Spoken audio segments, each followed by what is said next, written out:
إله إلا الله لا إله إلا الله لا إله إلا الله محمد رسول الله.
القرآن الحميد بسم الله الرحمن الرحيم ظهر الفساد في البر والبحر بما كسبت أيدي الناس وقال النبي صلى الله عليه وسلم لا يأتي عليكم زمان إلا الذي بعده أشر منه أو كما قال عليه الصلاة والسلام. கண்ணியமிக்க முஃமினீன்களே, அல்லாஹ்வின் நல்லடியார்களே, அருமை நாயகம் ஸல்லல்லாஹு அலைஹி வஸல்லம் அவர்களின் பாக்கியம் நிறைந்த உம்மத்துமார்களே, ரப்ப சுப்ஹானஹு வ தஆலா அவருடைய மேலான கட்டளையை ஜும்மாவுடைய கடமை நிறைவேற்றுவதற்காக ஒன்று சேர்ந்திருக்கக்கூடிய நம் எல்லோரையும் அல்லாஹ் கபூல் செய்திருக்கிறார்.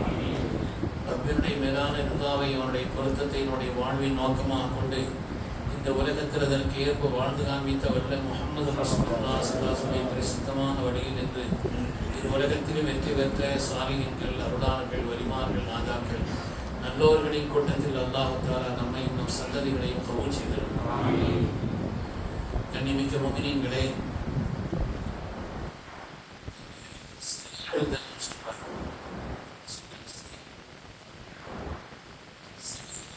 நம்முடைய கவனங்கள் எப்படி இருக்க வேண்டும் என்பதை பற்றி சில விஷயங்களும் நம்முடைய சந்ததிகளுக்காக நாம் செய்ய வேண்டிய காரியங்கள் குறித்தும் சிந்திப்பதற்கு இந்த ஜும்மாவை பயன்படுத்திக்கொண்டோம். உண்மையானவர்களே, முன்னால் வாழ்ந்த சமூகம், கண்மணி ரசூலுல்லாஹி ஸல்லல்லாஹு அலைஹி வஸல்லம் சமூகம் உள்ளிட்ட இன்றைய காலகட்ட வரை எல்லா சமூகத்திலேயும் பெரியவர்களுக்கு மரியாதை செய்யணும்னு எல்லா சமூகத்திலையும் சொல்லப்படுது. வயது முதிர்ந்தவர்களை, பெரியவர்களை மரியாதை செய்ய வேண்டும் என்று எல்லா சமூகத்திலையும் சொல்லப்பட்டிருக்கு.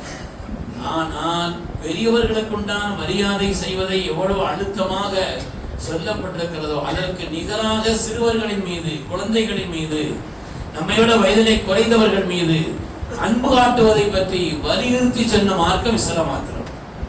சொன்னார்கள், மல்லம் யர்ஹம் ஸகீரனா வலம் யுகில் கபீரனா, சிறுவர்களின் மீது கருணை காட்டவில்லை, பெரியவர்களை மரியாதை செய்யவில்லை என்று சொன்னால் அவர்கள் நம்மை சார்ந்தவர்கள் அல்லன்னு சொன்னார். பெரியவர்களுக்கு உண்டான அந்த மரியாதை எவ்வளவு முக்கியமோ அதே நிலையிலே அதற்கு நிகராக சிறுவர்கள் மீது அன்பு காட்டுவதை பற்றியும் ரசூலுல்லாஹி ஸல்லல்லாஹு அலைஹி வஸல்லம். சிறுவர்கள் எப்படி இருப்பினும் சரி, நம்ம நினைக்கிற மாதிரி அவங்க அப்படியே பக்குவமாக இருக்க மாட்டாங்க. சேட்டை பண்ணுவாங்க, விரும்புற மாதிரி இருக்க மாட்டாங்க, முன்பின் நிலையில இருப்பார்கள். எப்படி இருந்தாலும் சரி, கேள்வி பண்ற மாதிரி இருக்கும், சில பேர் நம்மளை பார்த்து அலட்சியம் பண்ற மாதிரி இருக்கும், சில ஒரு வேலை சொன்னா அதை கண்டுக்கிறாத மாதிரி இருக்கும், பல நிலைகள் இருக்கும். ஆனாலும் கூட அந்த சிறுவர்கள் மீது கருணை காட்ட வேண்டும் என்றுதான் மார்க்கம் நமக்கு சொல்லி காட்டுகிறது. ஸல்லல்லாஹுடைய காலம் இருக்கிறதே, வாழ்ந்த காலம் என்பது இருக்கிறதே, எப்படிப்பட்ட காலம் என்று சொன்னால் குழந்தைகளுக்கு மதிப்பளிக்கக்கூடிய சமூகமா அவர்கள் இருந்ததில்லை. குழந்தைகளுக்கோ தன்னுடைய மக்களுக்கோ மதிப்பளிக்கக்கூடிய சமூகமாக இருந்ததில்லை. எந்த குழந்தையும் முத்தமிட்டது கூட இல்லை. அக்ரா இப்னு ஹாபிஸ் என்று ஒருவர் வருகிறார் ஸல்லல்லாஹு அலைஹி வஸல்லம். சதான பேரபிள்ளை முத்தமிட்டாங்க. அவர் சொன்னாங்க, பிள்ளை எல்லாம் முத்தமிடுறீங்களே, நாங்க யாரையும் விட முத்தமிட்டதுன்னு சொன்னாங்க. அல்லாஹ் தஆலா யாருடைய உள்ளத்திலிருந்து கருணை எடுத்து விட்டானோ அதுக்கு நான் என்ன செய்வேன்னு கேட்டான். அது ஒரு கருணையினுடைய வெளிப்பாடு என்றெல்லாம் அல்லாஹ்வுடைய ரசூல் அவர்கள் பிள்ளைகள் மீது, பிள்ளைகள் இறந்தா அழுகிறத கூட அந்த காலத்தில் பெருசா நினைக்க மாட்டாங்க. பிள்ளைகள் இறந்து போனா சிறு வயசுல அது அழுகிறத ஸல்லல்லாஹுடைய அருமை மகனார் இப்ராஹிம் அவர்கள் இறந்த நேரத்தில் ஸல்லல்லாஹு அழுதாங்க. நீங்களும் அழுகிறீங்க என்னன்னு கேட்டாங்க. நீங்களும் அழுகிறீங்க என்னன்னு கேட்டாங்க. ஸல்லல்லாஹு இன்னல் லைன ததுமு, வல்கல்பு யஹ்ஸனு வலா நகூலு இல்லா மா யர்தா ரப்புனா. கண்கள் கண்ணீரை வடிக்கிறது, உள்ளத்தில் கவலை இருக்கிறது, உள்ளத்தில் கவலை இருக்கிறது. ஆனால் எந்த நிலையிலும் என்னுடைய ரப்பினுடைய திருப்திக்கு மாற்றமாக ஒரு வார்த்தையின் வாயிலிருந்து வராது. இப்ராஹிம் இன்னா லஃபிராகிக லமஹ்ஸூனூன். என் அருமை பிள்ளை இப்ராஹிம் அவர்களே, உன்னை பிரிந்தது நான் கவலை கொண்டிருக்கிறேன். அதனால அப்படி கவலை கொண்டு அழுததையே கேட்கக்கூடிய அளவிற்குண்டான ஒரு காலகட்டமாக அந்த காலகட்டம் இருந்தது. அந்த நேரத்தில் தான் சிறுவர்கள் மீது, நம்மை விட வயதில் குறைந்தவர்கள் மீது, குழந்தைகள் மீது அன்பு காட்டுவதை குறித்து ஸல்லல்லாஹு அவர்கள் எந்த அளவுக்கு என்ன சஜிதாவுக்கு போவாங்க. ஸல்லல்லாஹு சின்ன பிள்ளைங்க பேரமேத்திலாம் தோட்டை ஏறி இருக்கும். சஜிதாவை தாமதப்படுத்தினாங்க. சஜிதாவை கூடுதல் நேரம் செய்தார்கள்.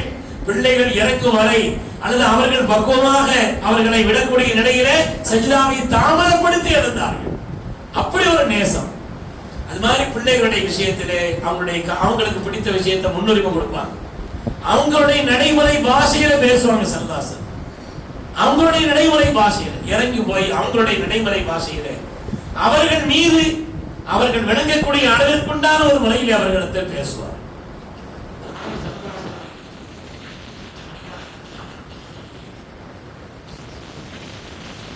வெளிப்படுத்தக்கூடிய நிலையிலே எல்லாமே நமக்கு அதட்டல் தான். பிள்ளைகள்னு சொன்னாலே அதட்டல், உருட்டல், அடி இதுதான் வச்சிருக்கிறோமே தவிர அந்த பிள்ளைகளுக்கு அன்புகளுக்கு கற்றுக் கொடுப்பது என்பது பெரிய பெரிய பெரிய செய்திகளையும் கூட சின்ன பிள்ளைங்க தானே என்ன விளக்க போகுதுன்னு அலட்சியமான சொல்லிவிடல. யா குலாம், என் அருமை மகனே, இன்னி முஅல்லிமுக பிகலிமாத்தின், உனக்கு சில விஷயங்களை நான் கற்றுத் தருகிறேன். யஹ்ஃபதுல்லாஹ் யஹ்ஃபதுக், அல்லாஹ்வுடைய கடமைகளை நீ கவனம் செலுத்து, அல்லாஹ் உன் விஷயத்தை பாதுகாத்துக் கொள்வான். அல்லாஹ்வுக்கு செய்ய வேண்டிய விஷயங்கள்ல கவனம் செலுத்தி நீ இரு, அல்லாஹ் உன்னுடைய காரியங்களை பொறுப்பேற்றுக் கொள்வான். உலகமே சேர்ந்து உனக்கு இடையூறு அடிக்க நினைச்சால் நடக்காது, அல்லாஹ் நாண்டது அல்லாத ஒன்று நடக்காது என்று பெரிய பெரிய விஷயங்களையும் கூட சின்ன பிள்ளைகள் தானே என்று அலட்சியம் செய்யாமல் அவர்களுக்கு உண்டான நிலைகளை பக்குவமாக படித்துக் கொடுத்தார். அதே மாதிரி பிள்ளைகள் வளர்ந்து வரக்கூடிய பிள்ளைகளுடைய திறன் அறிந்து, ஆட்களை அறிந்து அவர்களை முன்னிலைப்படுத்தினார்கள். வயது குறைவா இருக்கும், ஆனால் திறமையான பிள்ளை, சின்ன வயது பையன் அப்படித்தான். ஆனால் அவர் இனிமையான கிராத்துக்கு சொந்தக்காரர், கிராத் ஓதுவதனுடைய சட்டங்களை தெரிந்தவர் என்று சொன்னால் அந்த சமூகத்திற்கு அவரை இமாமாக ஆக்கினார். வயதை முதிர்ந்த பெரியவர்கள் இருக்கிறார்கள், ஆனாலும் கூட அவருடைய திறன் அறிந்து அவர்களை முன்னிலைப்படுத்தினார். அதனால பிள்ளைகளுடைய விஷயம் அப்படிங்கிறதுல ஒரு தனி கவனம் செலுத்தணும். குறிப்பாக அவங்க விஷயத்துல ஒட்டுமொத்த ஒரே செய்தி, அவர்கள் மீது அன்பு காட்ட வேண்டும். அருமையான பெருமக்களே, இந்த குழந்தைகளுக்கு உண்டான அன்பு காட்டுதல் என்பது சாதாரணமானதல்ல. ஸல்லல்லாஹு அலைஹி வஸல்லம் பொறுத்தவரையில் அவருடைய புகழுக்கும் மேன்மைக்கும் பல்வேறு காரியங்கள் இருந்தது என்று சொன்னால், அவருடைய மேன்மைக்குண்டான ஒரு நிலையிலே வாரிசு அவர்களுக்கு அமைந்ததும் ஒரு புகழ் தான். உலகத்தில் எத்தனையோ தலைவர்கள் குழந்தைகள் இல்லாமலேயே பெரிய பெரிய தலைவர்கள் கண்ணியமான வாழ்க்கை வாழ்ந்திருக்கிறார். அவர்கள் குழந்தை இல்லாமலே இருந்திருக்கிறது, ஆனாலும் கண்ணியமான வாழ்க்கை வாழ்ந்த உலகத்தில் எத்தனையோ தலைவர்கள்.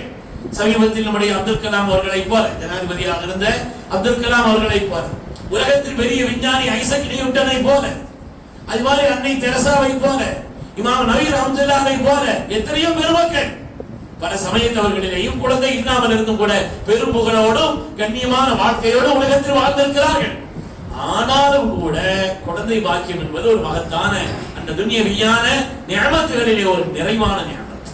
அதனால்தான் நபிமார்களும் கூட அல்லாஹ்விடத்தில் குழந்தைகளுக்காக துஆ செய்தார், சாலிஹான குழந்தைகளுக்காக துஆ செய்தார். உண்மையான பெருமக்களே, ஸல்லல்லாஹு அலைஹி வஸல்லம் பொறுத்தவரையிலே அவங்களுக்கு உண்டான புகழுக்கு இன்னும் புகழ் சேர்க்கக்கூடிய ஒரு காரியம் உங்களுடைய சந்ததி தான்.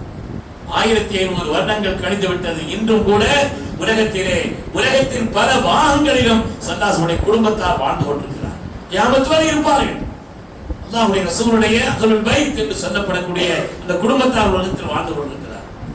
நமக்கு ஸல்லல்லாஹு அலைஹி வஸல்லம் பற்றி தெரிய வேண்டிய காலையில் 3 வருஷம் பெரிய ஆட்கிட்ட கேட்டேன், ஸல்லல்லாஹு அலைஹி எத்தனை பிள்ளை கேட்டேன், எத்தனை பிள்ளைங்க தெரிஞ்சு வச்சிருக்க வேண்டிய அடிப்படையான விஷயத்தை தெரிஞ்சிருக்கல. நான் கேள்வி 2 கேட்டேன், எத்தனை பிள்ளைங்க, ரசூலுல்லாஹ்க்கு எத்தனை பேர பிள்ளைங்கன்னு கேட்டேன். பிள்ளைகளே தெரியல, சத்தியமா பேர பிள்ளைகளே தெரியலன்னு கேட்டேன். ஸல்லல்லாஹு அலைஹி வஸல்லம் கொண்டான மக்கள் எத்தனை நாம் தெரிந்திருக்க வேண்டாமா? நம்முடைய தலைவர் அல்லவா அவங்க. உலகத்தில் நம்முடைய ஈமானும் ஸல்லல்லாஹு அலைஹி வஸல்லம் வாழ்க்கையில எவ்வளவு முக்கியமானவர்கள், எவ்வளவு முக்கியமான நிலைப்பாடு கொண்டது. ஸல்லல்லாஹு அலைஹி வஸல்லம் அல்லாஹ் தஆலா மக்களை கொடுத்திருந்தான். 7 மக்களை அவர்களுக்கு கொடுத்திருந்தான், 8 பேர பிள்ளைகளை கொடுத்திருந்தான். சல்லாசலமுக்கு 7 மக்கள் இருந்தார்கள், இந்த மாதிரி 8 பேர குழந்தைகள் இருந்தார்கள். ஆம்பளை பிள்ளைங்க 3 பேர், காசிம், அப்துல்லா, இப்ராஹிம் என்றெல்லாம் 3 ஆண் மக்களை கொடுத்திருந்தான். ஜெய்னப், ருக்கையா, உம்மு குல்சூம், பாத்திமா என்று 4 பெண் மக்களை அல்லாஹ் கொடுத்திருந்தான். ஆனால் சல்லாசமுடைய 7 மக்களிலே 6 பேரும் ஹயாத்திலே மௌத்தாயிட்டார்கள். வாழ்ந்த காலத்திலேயே அவங்களுடைய மக்களில் 7 பேரில் அவங்களுடைய ஆண் மக்கள் எல்லாம் அவங்களுடைய வாழ்ந்த காலத்திலே அவங்க வஃபாத்தாயிட்டாங்க. ஆனால் உலகத்திலே நிலைத்த சந்ததி என்பது அன்னை ஃபாத்திமா ரலியல்லாஹு தஆலா சந்ததி. அந்த பெண் மக்களிலே சில பேர் குழந்தை இருந்தது. ஸைனப் ரலியல்லாஹு தஆலா அவர்களுக்கு 2 பிள்ளைகள் இருந்தார்கள். ருக்கையா அவர்களுக்கு ஒரு பிள்ளை இருந்தது, ஒரு பையன் இருந்தார். அன்னை ஃபாத்திமா நாய்க்கு 5 மக்கள் இருந்தார்கள். இப்படி 8 பேர் இருந்தார்கள். ஆனால் அதனுடைய சந்ததி உலகத்திலே தொடர்ந்தது என்பது அன்னை ஃபாத்திமா ரலியல்லாஹு அன்ஹா அவர்களின் வழியாகத்தான் என்று பார்க்கிறோம். அருமையான பெருமக்களே, எல்லா மக்களும் ஈமான் கொண்டார். ஸல்லல்லாஹு மக்கள் எல்லா மக்களும் தீனுக்காக தங்களை அர்ப்பணித்தார்கள். மக்கள் கிடைப்பது என்பது ஒரு பாக்கியம் என்றால் அந்த மக்கள் தீன் உள்ளவர்களாக இருப்பது என்பது பெரிய பாக்கியம். மக்கள் கிடைப்பது, நூஹ் அலைஹிஸ்ஸலாமுக்கு மகனார் இருந்தார், என்ன நிலையில் ஆனார் குர்ஆன் சொல்கிறது. காரணம் காஃபிரின் இந்த தீனை விட்டு வெளியேறிவிட்டார். உலகத்திலே வழிகட்டவருடைய முன்னுதாரணமாக இருந்தார். மக்கள் இருப்பது என்பது போல அந்த மக்கள் சாலிஹீன்களாக, இந்தியாவுடைய போற்றத்தக்க தலைவராக இருந்த காந்தி அவர்கள், காந்தி மகாத்மா காந்தி சொல்றாங்க, அந்த காந்தி அவர்கள் அவருடைய பிள்ளை ஹரிலால் அவர் கொண்டு வந்த அந்த நடைமுறை விட்டு விலகி பெரிய குடிகாரராக அறியப்படுகிறார். எனவே மக்கள் சாலிகானவர்களாக அமைவதும் கூட ஒரு பெரிய பாக்கியம்.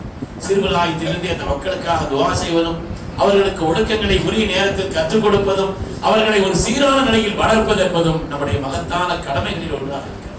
உண்மையாளர்களுடைய நிக்குமார் நான் பேச நினைச்சது இந்த எஸ்ஐஆர் பற்றி தான் பேச நினைச்சது. ஆனா மக்களுக்கு அதுல ரொம்ப கவனம் இல்லை. இருக்க வேண்டிய அளவுக்கு யாராவது ரொம்ப ஆர்வப்பட்டு ஏதாவது கேட்கிறாங்கன்னா என் பாவம் எப்படி பூர்த்தி பண்ணணும் அதுதான் உச்சமா கேட்கிறாங்க. இந்த பாவம் பூர்த்தி பண்றதுக்கு வழி என்ன, அதை மட்டும் தான் கேட்கிறாங்களே தவிர முதல் விஷயத்தை விளங்கிக்கணும். அருமையானவர்களே, நம்முடைய சந்ததிகளின் பிரச்சனை நமக்கு மாத்திரமல்ல, நம்முடைய சந்ததிகள். இது வாக்குரிமைக்காக ஓடு போட வாழாம இருக்கிற அதே விஷயம். இது வாக்குரிமை சம்பந்தப்பட்டது மாத்திரமல்ல. சமீபத்திலே ஒரு பிரபலமான தலைவர் பேசியது வெளியிலே ஊடகங்களிலே வந்தது. வாக்குரிமை சம்பந்தப்பட்டது மாத்திரமல்ல, இது குடியுரிமை சம்பந்தப்பட்டது. ஏற்கனவே ஒரு சட்டம் கொண்டுட்டாங்க, நமக்கு எல்லாம் தெரியும். என்ஆர்சிங்கிற பேர்ல வேறு நாடுகளில் இருந்து இந்த நாட்டிற்கு ஒரு இந்துவோ, ஒரு கிறிஸ்தவரோ, ஒரு பார்சீகரோ உள்ளவர்களோ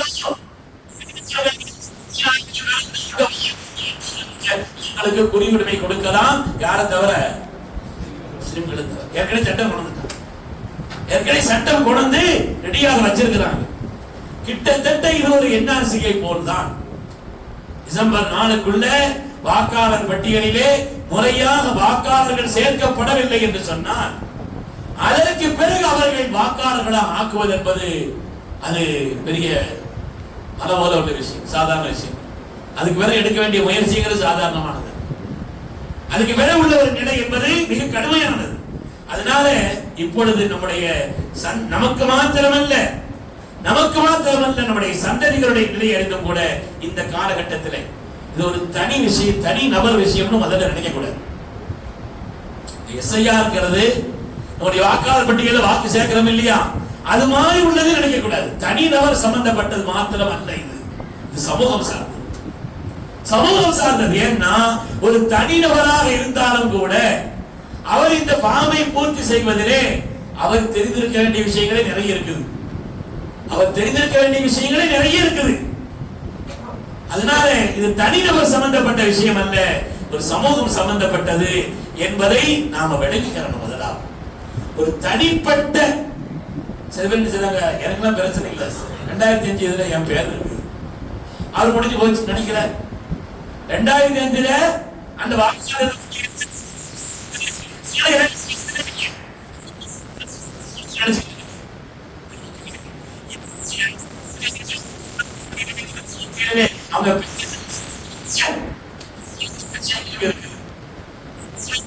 இருந்தாலும் கூட தனியா அந்த காரியங்களை செய்ய முடியாது. முதல்ல உங்களுக்கு அந்த ஓட்டர் ஐடி இருக்கணும்.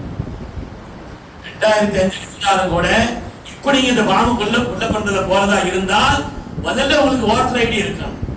உங்களுக்கு மாத்திரமல்ல, உங்களுடைய தாயார், தகப்பனார், மனைவி அல்லது கணவர், இந்த 3 பேருடைய அந்த ஓட்டர் ஐடி வேணும். அந்த ஓட்டர் ஐடி வேணும். தனி நபர்கள் பூர்த்தி செய்வதற்கே சொல்கிறேன். அதெல்லாம் 2 போட்டோக்கள் வேணும். இது ஜெராக்ஸ் எடுத்து வச்சுக்கணும். உண்மையானவர்களே,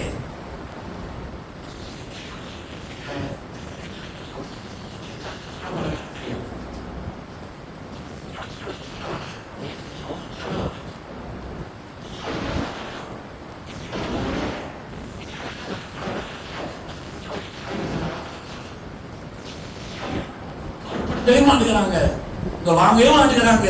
ஏதாவது நாங்க ரொம்ப நேரம் நின்று அப்புறம் போயிட்டு இருக்கிறாங்க. முதலாவது நமக்கு ஃபார்ம் வந்துருச்சாங்கிறத கவனம் செலுத்த பெருமக்களை சாதாரண விஷயமா இது நினைக்க கூடாது.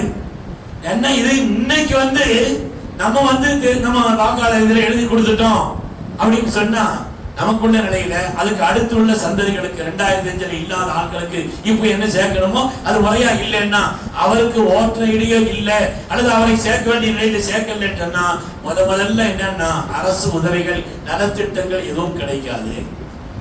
அரசு உத்தியோகத்தில் எந்த வேலையும் கிடைக்காது. ஓட்டு போட முடியாது. நீ வாழ்ந்துக்கலாம், சம்பாதிக்கலாம், ஓட்டு போட முடியாதுங்கிற நிலை வரும். ஆனால் அதற்கு அடுத்த நிலையிலே இந்த நாட்டில் நீ அடுத்த தலைமுறை வரும் பொழுது நீ அகதிகள் முகாமில் தான் இருக்கு. ஏன்னா இந்த நாட்டினுடைய குடிமகனே அல்ல என்றுதான் வரும். நம்முடைய சந்ததிகள் நம்மை பழித்து விடக்கூடாது. சந்ததிகளால் நாம் நம்முடைய முன்னோர்கள் கவனம் எல்லாம் போயிட்டாங்களே என்று ஆகிவிடக்கூடாது. என்று அந்த ஒரு நிலையிலே நாம் ஆகிவிடக் கூடாது என்பதை கவனம் செலுத்த வேண்டும். அருமையானவர்களே, அதனால ஒவ்வொரு வீட்டிற்கும் அங்க எத்தனை பேர் இருக்கிறார்களோ அவர்களுக்கு உண்டான அந்த வாக்காளர் ஃபார்ம் வந்துருச்சாங்கிறத தனி நபர்கள் மாத்திரம் அல்ல, நம்ம ஊரை பொறுத்தவரையில் ஒரு கொந்த அமைப்பில் இருக்குது. எல்லாத்தையும் கொண்டு சேர்க்க முடியாது. இவ்வளவு கூட இந்த 2005 உள்ள வாக்காளர் பட்டியலை அதனுடைய பழைய நிலையை அதனுடைய இப்பதான் கொடுக்கிறாங்க. வாக்காளர் பட்டியல் வெளியிடுறாங்க. ஆனால் அதற்கு முன்னாலேயே நாம 10 நாளைக்கு முன்னாலேயே எல்லா பள்ளிகள் வந்துருச்சு. நம்முடைய பள்ளிகளுக்கு ஊரா 2005 பேர் இருக்குதா இல்லையா அதை பார்க்கணுமா, அது எத்தனை நம்பர் எல்லாத்தையும் பூத்தெல்லாம் எழுதி கொடுத்தும் இருக்கு எல்லா பள்ளிகள்லையும். ஆனால் அதில் கவனம் செலுத்தவோ அதை ஈடுபாடு காட்டவோ இல்லாமல் சமூகம் இருக்கிறது என்பதை நம்ம எண்ண வேண்டும். 2005 இல்லாட்டா அதுல இருக்கக்கூடிய 3 காலத்துல 2 காலத்தை பூர்த்தி செய்ய முடியாது. 2 காலத்தை பூர்த்தி செய்ய முடியாது. ஏன்னா அதுக்கெல்லாம் முக்கியமான சில டாக்குமெண்ட்கள் தேவைப்படும். அல்லாஹ் குர்ஆன் ஷரீஃப்ல சொல்றான் இல்லையா, அல்லதீன உக்ரிஜு மின் தியாரிஹிம் பிகைரி ஹக்கின். பழைய காலத்துல அல்லாஹ் சொல்றான், முறை இல்லாம நாட்டை விட்டு வெளியேற்றப்பட்டார்களே என்று அல்லாஹ் ஒரு கூட்டத்தை சொல்றான். அப்படி ஒரு நிலை வந்திருக்கும். அந்த ஆயத்தை பார்த்தா பயமா இருக்கு. அதனால் அருமையானவர்களே, இந்த காலகட்டத்தில் நாம் அதை முழுமையாக பூர்த்தி செய்து அதை கொடுப்பதற்குண்டான நிலையிலே கவனம் செலுத்த வேண்டும். அது மாதிரி யார் 18 வயது பூர்த்தி ஆகிவிட்டார்களோ அவங்களுக்கு ஃபார்ம் 6 கொடுத்துட்டு தான் இருக்கிறாங்க. அவங்கள்ட்ட கேட்டா தர்றாங்க. இல்லைன்னா அவங்க வீட்டில் எத்தனை பேர் ஓட்டு போடுறவங்க இருக்கிறாங்க மாத்திரம் கொடுத்துட்டு போயிடுறாங்க. ஆனால் 18 வயது பூர்த்தியானவர்களுக்கு ஃபார்ம் 6 தனியா இருக்குது. அதை கொடுக்கிறார்கள், கேட்டால் கொடுக்கிறார். அதை கவனம் செலுத்தி அதை வாங்க வேண்டும். உண்மையான பெருமக்களே, அதனால இந்த காலகட்டம் ஒரு சோதனையான காலகட்டமாக இருக்கு. சோதனையான காலகட்டம். ஏன் சோதனை என்றால் அல்லாஹ் குர்ஆன்ல சொல்றான், நாம் இஸ்லாமிய பார்வையில் பார்ப்பதாக இருந்தால் நாம் செய்த பாவங்களுடைய விளைவும் குர்ஆன் சொல்லுது.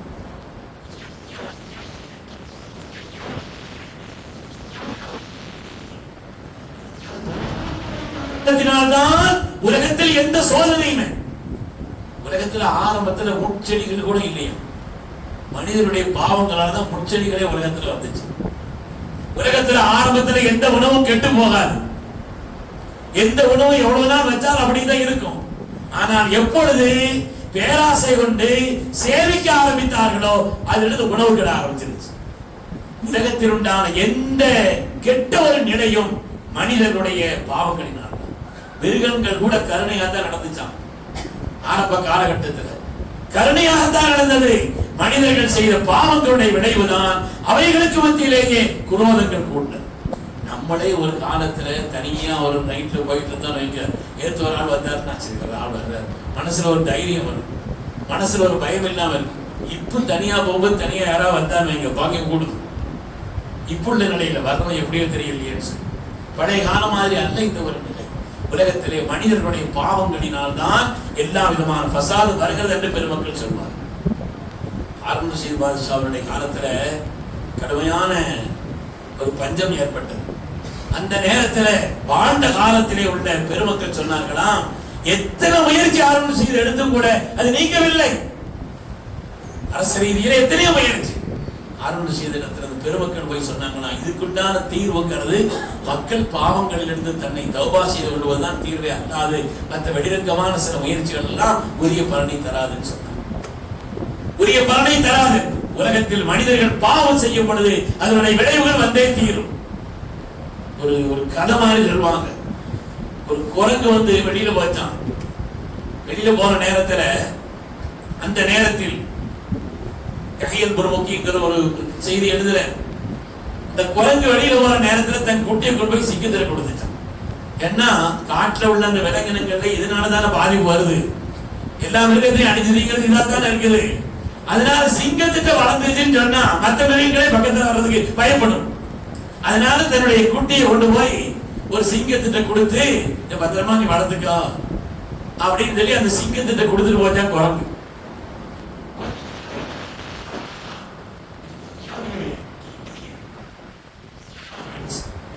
என்னன்னு கேட்கும் பொழுது, நான் பத்திரமா தான் வளர்த்துட்டு வந்தேன், நீ என்னென்னமே கொடுத்துட்டு போயிருக்கீங்கிறதுக்காக வேண்டி அதுக்கு மேலாம் ஏறி ரொம்ப விளையாடி ரொம்ப நல்லபடியா தான் இருந்துச்சு. ஆனா ஒரு பருத்து அதை தூக்கிட்டு போயிடுச்சு. நான் காட்டுக்கு தான் ராஜா, மேலுள்ளதுன்னா நான் ராஜா இல்லை. இந்த காட்டுக்கு தான் நான் ராஜா பொறுப்பே தவிர மேலுள்ளது வர்றதுக்குன்னா நான் பொறுப்பானவன இல்லை. அதனால மேலிருந்து வரக்கூடிய ஆபத்துக்கு அது நீ தனியா துவா செய்யணும், நீ முயற்சி பண்ணணுமே தவிர இதை கொண்டு மட்டும் நடக்காதுன்னு சொல்லி அது சொன்னதை படிப்பதைக்காக பாடத்துக்காக சொல்லுவாங்க. இன்னைக்கு வரக்கூடிய எந்த சோதனைகளும் பெருமக்களே நம்முடைய பாவங்களா, நம்முடைய செயல்களா, நம்முடைய கவனமின்மையா, நம்மளுடைய அலட்சியத்தால் தான் வருகிறது என்பதிலே எந்த விதமான சந்தேகம் சொன்னாங்க. உலகத்துல சினா பெருகிருச்சுன்னா கேள்விப்படாத வியாதிகள் வரும். உலகத்துல சினா பெருகிச்சுன்னா நீங்கள் இதுவரை கேள்விப்படாத வியாதிகள் வரும். அது மாதிரி நீங்கள் வாக்குறுதியை மீறினால், ஒப்பந்தங்களை மீறினால் அல்லாஹ் தஆலா கொடுமையான ஆட்சியாளர்களை கொண்டு உங்களை சாட்டி விடுவான். வரக்கூடிய எந்த பாவங்களும் நம்முடைய விளைவுதான் என்று குர்ஆன் ஷரீஃப் சொல்லக்கூடிய அந்த செய்தி இந்த நேரத்தில் கவனத்தில் வைக்கணும். அதனால நம்முடைய வாழ்க்கையில நாம தௌபா செய்யணும். அது மாதிரி நம்முடைய சந்ததிகளின் மீது இரக்கம் காட்ட வேண்டும். அவர்களை சீராக வளர்ப்பது, அவருடைய எதிர்காலத்திற்கு உண்டான காரியங்களை செய்து வைப்பது என்பதிலேயும் நம்ம கவனம் செலுத்தும். இந்த காலகட்டத்தில் கூட நான் பொதுவாக சொல்கிறேன், இங்க ஒரு கொந்துல ஒரு ஆள் மட்டும் கேட்டா அவங்களுக்கு எல்லாம் தெளிவான விளக்கம் அப்படிங்கிறது சொல்ல முடியாது. ஒரு கொந்துல ஒரு 10-15 வீடு சேர்ந்து உட்காருங்க, எங்களுக்கு பூர்த்தி செய்ய தெரியலன்னு சொல்லுங்க, பொருத்தமான ஆளை அனுப்புறோம். அந்த நேரத்துல ஒரு இடத்த போட்டு உட்கார்ந்து அவனுடைய பிள்ளைகள் இடத்துல திறன் வாய்ந்த பல பேர் உருவாக்கிட்டாங்க. அவங்களை என்ன செய்யணும், ஒவ்வொரு ஆளுக்கா அந்த பிள்ளைகளை அனுப்ப முடியாது. நீங்க ஒரு கொத்துல ஒரு 10-15 குடும்பம் இருக்குதா, 25 குடும்பம் இருக்குதா, உங்க வீட்டுல எல்லாம் ஃபார்ம் வந்துருச்சா, நீங்க உள்ள ஆளுங்களை வச்சு கேளுங்க. வந்த பிறகு அதை பூர்த்தி பண்றதுக்கு என்னென்ன டாக்குமெண்ட் தேவை அப்படிங்கறத உங்களுக்கு சொல்லுவாங்க. நீங்க அப்படி சொன்னீங்கன்னா அது எந்த கொந்தா இருந்தாலும் சரி, அங்க நீங்க சொல்லும் பொழுது பழைய வாக்காளர் பட்டியலை எடுத்து கொண்டு என்னென்ன டாக்குமெண்ட்ஸ் தேவைங்கிறத உங்களுக்கு சொல்லி அதை பூர்த்தி செய்வதற்குண்டான பிள்ளைகள் ஆர்வம் உள்ளவர்கள் இளைஞர்கள் நிறைய பேர் இருக்கிறாங்க. தனித்தனி ஒவ்வொரு எங்கூட்டுக்கு அனுப்புங்க உங்கூட்டுக்கு அனுப்புங்கிறது இல்லை. இங்க ஒரு மஹல்லாவிலே ஒரு குறிப்பிட்ட ஒரு கொஞ்சம் 10-25 குடும்பங்கள் சேர்ந்து இருக்குதுன்னா அவங்க ஒரு நாளை ஒரு நேரத்தை தேர்ந்தெடுத்து இருந்தாச்சுன்னா அதை பூர்த்தி செய்வதற்கு நம்முடைய பிள்ளைகள் ரெடியா இருக்கிறாங்க. தயவு செய்து அருமையான பெருமக்களே, நான் இந்த கட்சி அந்த கட்சின்னு சொல்லல, எல்லா கட்சிக்காரங்களும் இதுல கவனம் செலுத்தணும். எல்லாரும் இதுல கவனம் செலுத்த வேண்டும். இது நம்முடைய வாக்காளர்களாக பதியக்கூடியது என்பது மாத்திரமல்ல, சகோதர சமுதாயத்தவர்களிலே இந்த சமூகத்தின் மீது அக்கறை உள்ள பெருமக்கள் சொல்கிறார்கள், இது வாக்குரிமைக்காக வேண்டி உள்ளது அல்ல, இது குடியுரிமை சம்பந்தப்பட்டது. தகப்பனாரு அவங்களுடைய ஐடி, அது இல்ல தாயாருடைய ஐடி, 2 பேருடைய இது நமக்கு இல்லைன்னு என்ன செய்யணும்? சகோதரர்களை சேர்க்கலாமா சேர்க்க கூடாதா? யார்கிட்ட ஃபீல்டோட கேட்டாலும் ஒழுங்கா பதில் சொல்ல மாட்டேங்குது. அப்படி உள்ள ஒரு நிலை. கலெக்டர் எனக்கே ஒழுங்கா விளக்கலைங்கிறார். எனக்கு அதில் உள்ள ஒழுங்கா விளக்கல, நான் எப்படி அடுத்த கட்டத்துக்கு சொல்லிக் கொடுக்கறதுன்னு தெரியலன்னு பேசிக்கிட்டு இருக்கும்போது ஒரு கரெக்ட் சொன்னதை செய்து வெளியிட்டு இருந்தார். அதனால் அருமையான பெருமக்களே, இதை ஒரு கவனம் எடுத்து நீங்க நம்முடைய ஒவ்வொரு மஹல்லாவிலும், சின்ன ஊரா இருந்தா அந்த ஊருக்காரங்க பள்ளியில கூடி அவங்க எல்லாரையும் ஃபார்ம் வந்துருச்சாங்கிறத முடிவு பண்ணணும். அதுக்கு பிறகு அவங்க 2005 வாக்காளர் லிஸ்ட் எடுத்து வச்சிருக்கணும். அதுல இருந்துச்சுன்னா அதை என்னென்ன சேர்க்கணும், இந்த 2 ஃபார்ம் முதல்ல நீங்க தயாரிச்சு வச்சிருக்கணும், 2 போட்டோக்கள் எடுத்து வச்சுக்கணும், ஜெராக்ஸினுடைய நடை எடுத்து வச்சுக்கணும், யார் யார் ஐடியினுடைய தேவை அதை எல்லாத்தையும் ரெடியா வச்சு நீங்க வச்சிருந்தீங்கன்னு சொன்னா அதை பூர்த்தி செய்து கொடுப்பதற்கு எங்காவது ஒரு மஹல்லாவிலே, ஒரு குறிப்பிட்ட ஒரு பகுதியிலே, ஒரு கொந்தல தனி நபர்களுக்கு அல்ல, தனி நபர்கள்னா அவங்க தெரிஞ்சவங்களை வச்சு பூர்த்தி பண்ணிக்கணும். அப்படி ஏதாவது ஒரு கூட்டமா சேர்ந்திருந்தா அதை நிறைவு செய்வதற்கு நம்முடைய பிள்ளைங்க நிறைய தயாரா இருக்கிறாங்க. சில மஹல்லாக்கள் அப்படி பள்ளி வாரியா அறிவிப்பை செய்திருக்காங்க. எந்த ஃபார்ம் எந்த வீட்டுல ஃபார்ம் வரலையோ அவங்க இந்த வீட்டுல வாங்கிக்கலாம். அந்த பூத்தினுடைய பொறுப்பாளர்களை உட்கார வச்சு அந்த ஃபார்மை கொடுத்துக்கிட்டு இருக்கிறாங்க பல பள்ளிகள். அதனால இது இந்த இஜ்மாவில் இந்த விஷயத்தை கொஞ்சம் கவனம் எடுத்து தனி நபர்களுக்கு இல்லாம நம்முடைய கொண்டுக்கோ நம்முடைய ஊர் பகுதிக்கோ அது மாதிரி எல்லோருக்கும் சமூகம் சார்ந்த ஒரு பிரச்சனையாக கருதி எல்லோருக்கும் அது கிடைப்பது, யாரும் வாக்காளர்களாக இருப்பவர்கள் யாரும் தகுதி உள்ள யாரும் வாக்காளர் பட்டியலில் இல்லாமல் ஆகிவிடக் கூடாது என்பதில் ஒரு கவனம் செலுத்த வேண்டுமா இந்த நேரத்திலே உங்களிடத்தில் அன்போடு வேண்டிக் கொள்கிறேன். அல்லாஹ் சுப்ஹானஹு வ தஆலா நம்முடைய பாவங்களை எல்லாம் மன்னித்தருவான். நாம் தெரிந்தோ தெரியாமலோ செய்துவிட்ட பாவங்களை எல்லாம் கருணையும் இறக்க கொண்ட ரப்பு நம் மீது கருணை கொண்டு நம்ம மீது அன்பு கொண்ட அந்த பாவங்களை எல்லாம் மன்னித்தருவான். நம்மை பரிசுத்தமானவர்களாக வாழ்வதற்கு உண்டான உயர்ந்த நசீபை அல்லாஹ் தந்தல் புரிவானாக. எல்லா விதமான சோதனைகளிலிருந்தும் அல்லாஹ் தஆலா எல்லோரையும் பாதுகாத்தருள்வானாக. ஆமீன் ஆமீன் யா ரப்பல் ஆலமீன். வஆஃபிரு தஅவானா அனில் ஹம்துலில்லாஹி.